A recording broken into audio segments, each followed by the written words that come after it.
is the new 2021 Toyota Supra. And I've got to say, if you bought a 2020 Supra right when it came out, you're probably going to be a little upset because this car is better than last year's model. And today, I'm going to explain why.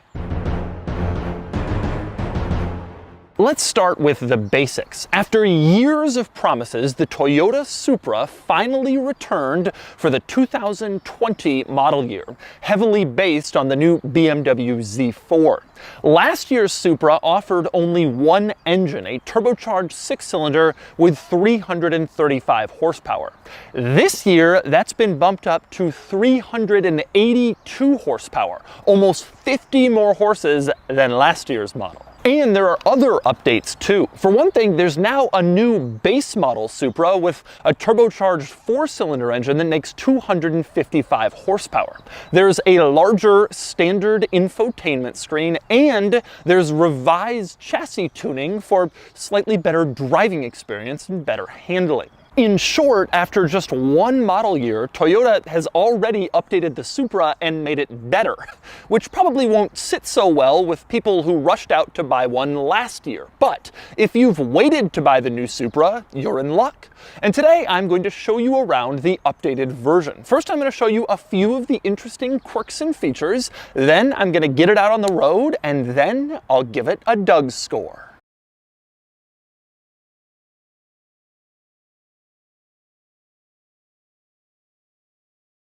Alright, time for the quirks and features of the 2021 Supra. Now this video is on more Doug DeMuro, my second channel, because I've already done a thorough review of the new Supra, which I will link in the description below, and you can check that out if you want a really comprehensive tour, inside, outside, everything. In this video, I'm just going to hit a few of the highlights, and that means starting with just how much BMW is in this interior. It is unreal. Now this isn't necessarily a criticism. BMW makes good interiors, but I haven't been in the Supra in a year and I forgot just how much BMW is in this Toyota. Take a look, for instance, at the gear lever. BMW drivers will instantly recognize that as a BMW gear lever. Same deal with the infotainment screen. This is BMW through and through. And same deal with the infotainment controls in the center console. BMW, not a single change here. That's also true of the climate controls in the center, pulled directly out of a BMW. Again,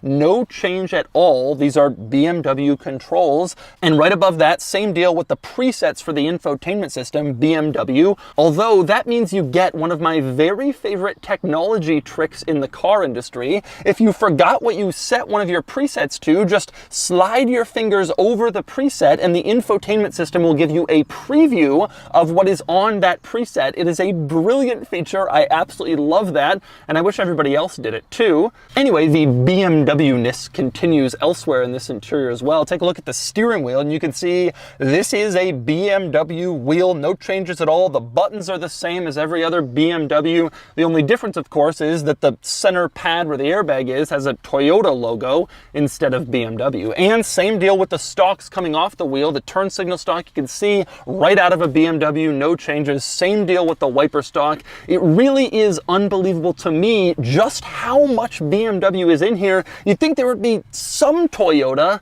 but there's not. With that said, this interior does have one really cool feature that I love, and that would be the gauge cluster, which is just awesome. I love the look of it. I love how it's designed. It's stylish, it's sporty, it looks cool. I love the font they've used, the colors. This has some BMW to it in some spots, but really this gauge cluster is unique to the Supra, and I think it just looks fantastic, and it's totally fitting the character of like a tech-focused Japanese sports car that's cool and new, and I think it's great. With that said, I wish it would change a little bit more. The Lexus LFA and the Lexus IS, their gauge clusters kind of move and swivel around, and it's a really cool look. This thing is fixed in place, and in fact, when you put it in sport mode, you can see not much really changes. It just gets a little redder, a little bit more aggressive, but that's about it. You don't get some of the more comprehensive changes you can get in other modern cars with digital gauge clusters. With that said, one important change you do get in sport mode is to the exhaust note. This car sounds pretty good normally, but when you put it in sport mode, it sounds really good. Take a listen.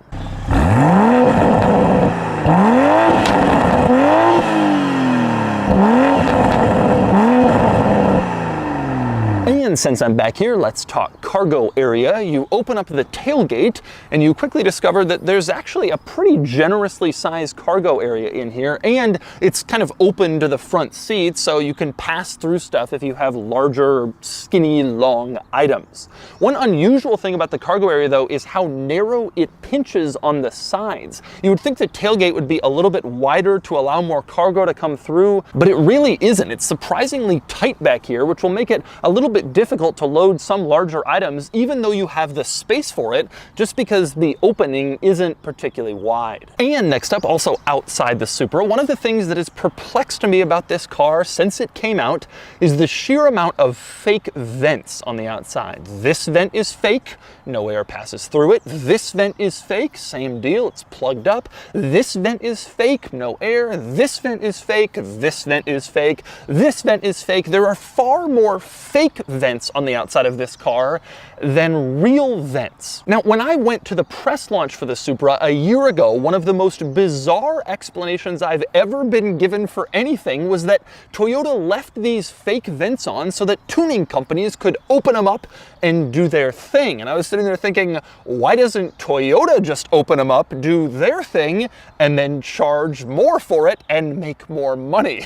And I still think there's a possibility that they will come out with a more powerful Supra that utilizes these vents later. But for now, there's a lot of fake vents on the outside of this car, and I just never love the look of something that's supposed to be functional, but really is just there for style. And next up, let's talk about another interesting Supra exterior detail, and that would be lighting. For one thing, front lighting. You have these giant LED running lights. That's becoming more common in the car industry, but when you turn on the turn signal, one of them turns off and becomes a giant LED turn signal. This car probably has the largest turn signal size to vehicle size ratio in the car industry right now. The front signals are really huge. Now, in back, you also have a cool piece of lighting, and that would be this little light at the bottom in the center. This is where race cars have their rain light or their fog light, so they can be seen on a racetrack by other drivers during a rainy race.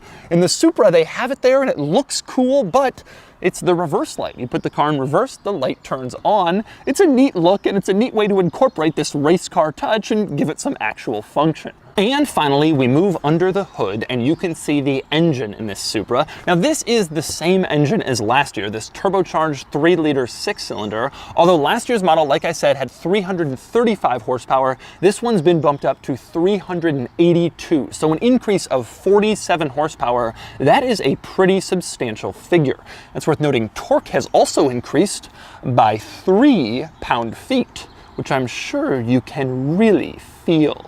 To me, though, the biggest news in the Supra this year is not the extra power, but the addition of the base model. Toyota's calling it the Supra 2.0, and this is the 3.0 because of their engine size. The base model is a 255 horsepower, 2-liter turbo 4-cylinder, but the cool part is there's now a more affordable Supra. Toyota hasn't yet released pricing, but obviously it's going to be cheaper, and it'll kind of bridge the gap between the Supra and the Toyota 86 and give people a more reasonable entry point to get into Supra ownership, which I'm excited about. Of course, the other thing worth noting under the hood, again, is some BMW stuff under here. The powertrain is a BMW engine, so there's a lot of BMW parts under here, but they've tried to hide a lot of the obvious ones. Still, you don't have to look far to find a BMW logo. This one is right in the middle, staring out at you. You can also see on the emissions label, it says Toyota, but then BMW is printed on it as well, since this is a BMW power plant. At the end of the day, this car's heart and soul is BMW. It just happens to be called the Toyota Supra. But personally, I don't think that's so bad. BMW builds some pretty good cars. So anyway, let's take this thing out on the road and see how it drives with its 50 horsepower boost over last year's model. All right, driving the 2021 Supra. First thing you notice when you get on it, even just a little bit, it sounds really good. I don't remember how the 2020 model sounded, but this is really notable. It's impressive. It sounds great. Now, some of that is probably piped into the interior, I don't know. But either way, it's really, really a nice sports car sound. One thing I really like about this car is that it's really a pretty balanced car. It has a reasonable amount of cargo space. It's comfortable up here. It's sporty and fast if you want it to be, but it can also be pretty tame if you want to just drive it normally. Now, with that said, that's also true of Porsches and frankly of a lot of other sports cars in this world. And one of the things that I don't like about this car remains the fact that it doesn't offer a manual transmission. And I'm not one of those car enthusiasts who's like, manual is better with everything. I prefer automatics in a lot of situations, in fact, but I think in order to offer a true sports car in this segment, you gotta have a manual transmission. At the press launch for this car a year ago, Toyota told all the journalists, the Cayman is the car we're targeting, that's where we've set our sights, that's what we wanna get. And it's like, okay, well, you're already playing at a disadvantage because you're not a Porsche and you don't have your engine in the middle, it's in the front. So you have to be, the rest of the car has to be really good to make up for that stuff. But then they don't offer a manual. It's like, okay, well then you're not really targeting the Cayman. Don't say that. You're not being truthful. I mean, if you're really targeting the Cayman and you want to make the best sports car you can, you have a 3-pedal version. The automatic is nice, very smooth, not quite as quick as a dual clutch, but it drives well.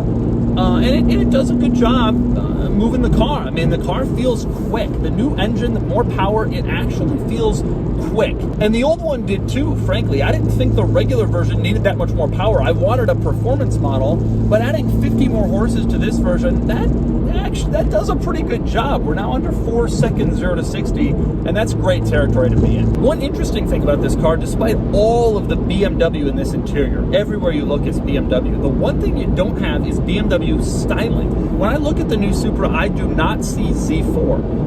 I like how this car looks. I think the Z4 is more simple, more traditionally beautiful, but I kind of like this car. It looks aggressive, it looks cool, it's head turning, and I think they did a good job styling the new Supra. Overall, the 2021 model, it feels a little faster. You now have 2 versions to choose from. I don't really feel the chassis tweaks, but maybe you would on a racetrack. But I think they've taken a good car and they've made it better. But unfortunately, with no mid-engine, with no manual transmission, with no higher performance version, it's still not the best in class. You can get all that stuff in a Cayman for not that much more money, and you have a Porsche, and it's just, that simply is a better car. But this is still a really good one, and it's a great effort by Toyota and BMW. Good car with a potent powertrain, just not quite the best. And so that's the 2021 Toyota Supra.